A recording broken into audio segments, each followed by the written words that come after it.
Thank you, Mr. Chairman, and I appreciate the prudent effort to give assurance and certainty to our creditors and to the American people that we will not default. We'll pay our debts and we will protect the good faith and credit of the United States. I don't know why anybody would not want to join us in that endeavor as we pivot now to the discussion of America's balance sheet and the unsustainable fiscal trajectory that we are on, and the uncertainty now, not for markets and bondholders, but for your grandchildren and my children. Now we can have that discussion free of any worry. I heard my colleague on the other side of the aisle say we need to quit prioritizing China and we need to prioritize our children. It's real simple, guys. If you want to stop paying China, stop spending trillions of dollars over what we can afford. I mentioned $6 trillion in deficit spending over the last 2 years. If it's that offensive to you, then stop borrowing money infinitum.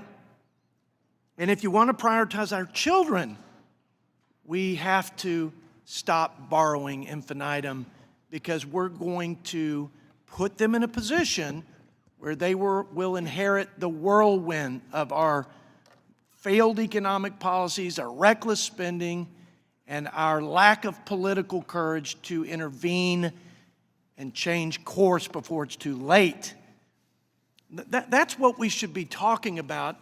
The debt ceiling is merely a check on our debt and its implications on the financial health of our nation. It is really that simple.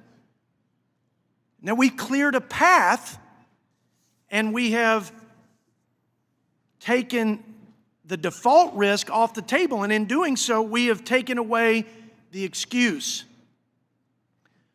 for President Biden and our Democrat colleagues to not negotiate in good faith, to not negotiate common sense spending constraints on this institution for all of us.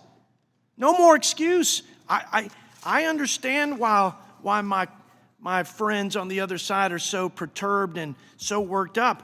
We have taken away the president's excuse to do what every hard-working American has been doing for the last 2 years under great financial duress.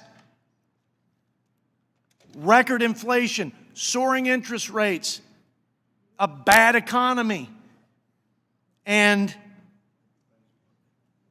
our fellow Americans, not just in West Texas, but in your districts too, they are tightening their belts and they are changing their spending habits. I'll say it again. Americans everywhere in this economy, with this inflationary firestorm, where our hardworking families living paycheck to paycheck have lost hundreds of dollars a month because of the cost of goods.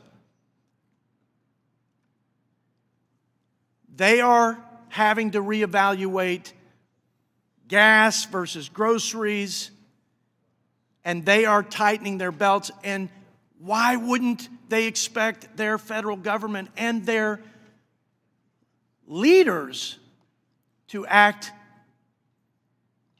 in the same manner?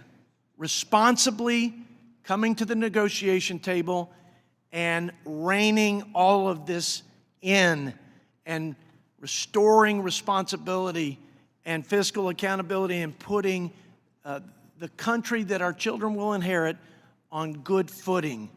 So I'm grateful for this, Mr. Chairman. We will not default. And but here's what we won't do either. We will not give this president or any profligate spending politician a blank check or an unlimited line of credit without fiscal guardrails and without common sense spending controls. Let's be adults. Let's be responsible leaders worthy of the United States of America. I yield back.